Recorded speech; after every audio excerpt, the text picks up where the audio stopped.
to you guys from a coaching standpoint about just the history of the series? Because all you guys, of course, were not born yet when this thing was going hot and heavy.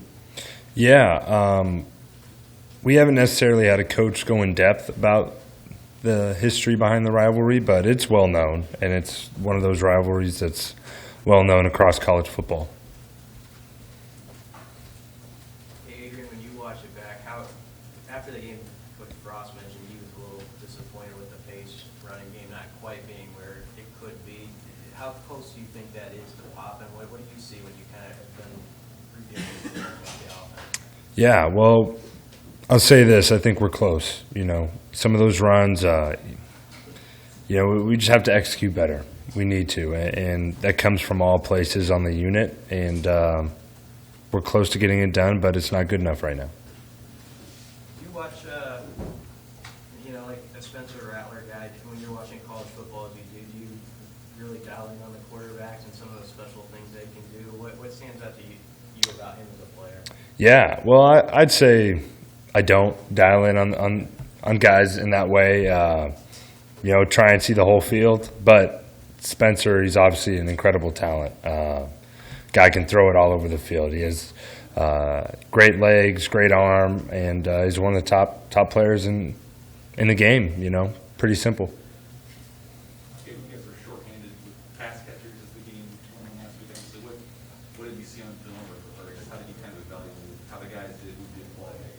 Yeah, well, they did their job, and they were where they needed to be. A lot of faith in those guys and the guys in that room, as well as Coach Lubick to get them right. So a lot of those guys interchange during practice, get lots of reps. So whoever's out there, I'll have faith in them to get the job done.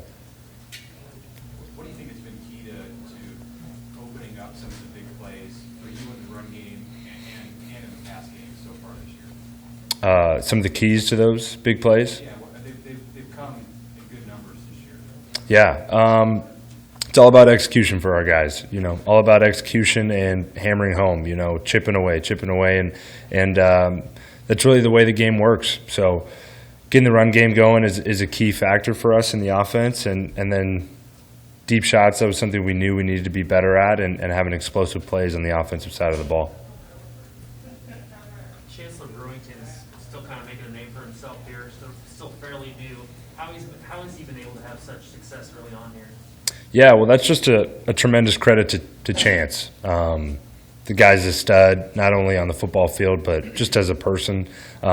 He originally came in here as a receiver, and when he was asked to move to tight end, he knew what he was doing day one, day two. Guy's just nails, So a lot of admiration for a guy like that who can come in and get the job done.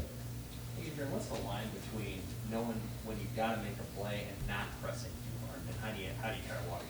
Yeah, it's definitely a fine line, and one that I've probably been on both sides of in my time here. So I've said this a lot, but it's all about having trust, having faith in my training, having trust in the guys around me, and knowing that I'll be able to walk that line the way I'm supposed to. Have there been games in your career that you can look back on and say, I tried a little too hard there because I thought we needed to get points or something like that? You remember any of those games?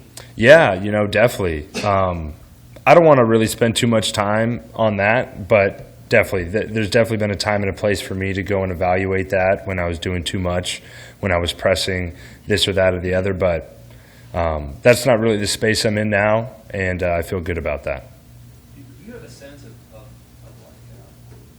in the course of a week, when you know which receivers you're going to have at your disposal? Like, is there, I'm not telling you to tell me who those are, but is there a moment in the week, it's Thursday or Friday, where you're like, all right, at least I know who I'm going to be throwing? Yeah, I'd say so, and it's not really something that I'm too concerned with. Whenever that happens in the week, I usually have a good idea of who those guys are going to be out there, and they're prepared. Like I said, they switch out and get plenty of reps during the week. Adrian, how do you describe the significance of this week, like a top 5 opponent, and like you mentioned earlier, the rivalry aspect of this, and it means a lot to the fans? Yeah, it does. It means a tremendous amount to the fans and to us as players to be a part of this rivalry. It's the stuff I grew up wanting to be a part of. Simple as that. I'm from California, and I knew about the Oklahoma-Nebraska rivalry. It's big, and I'm really excited to be finally be a part of it.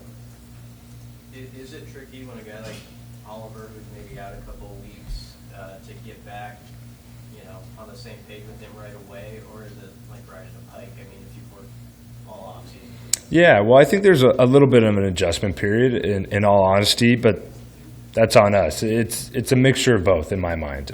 Yeah, maybe we need to get a couple extra reps after practice, but still have done a ton of work over the summer and countless other reps that are added to that as well. You're in front of these guys a lot. When you're perceived, I guess, from the outside as being a sizable underdog, is that a card you play or something you talk to guys about, or do you really not worry about, you know, an us against the world?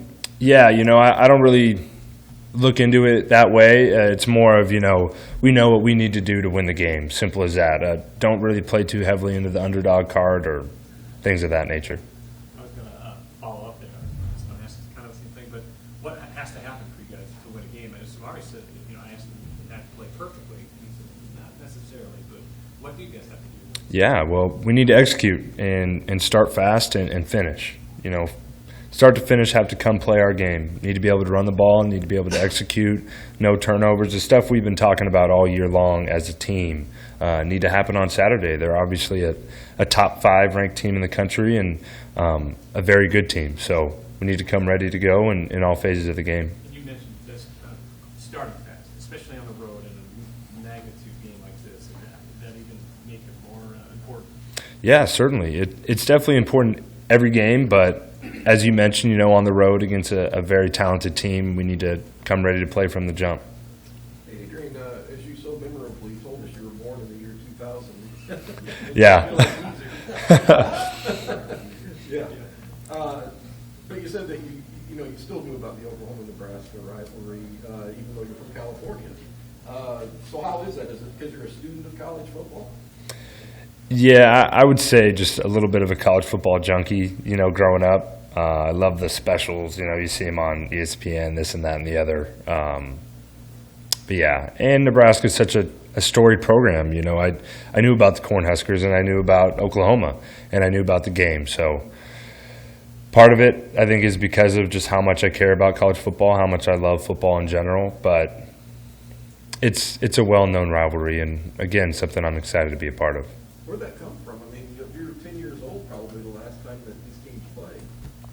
You know, I'm a big, getting into the weeds a little bit here, but I'm a big 30 for 30 guy. You know, I love watching documentaries. I love watching stuff like that. So college football, Nebraska, Oklahoma, that stuff gets talked about, and I paid attention. Anything else for Adrian?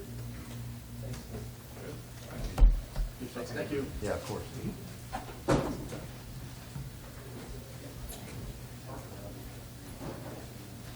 Oh, yeah, good to sit in the back, right?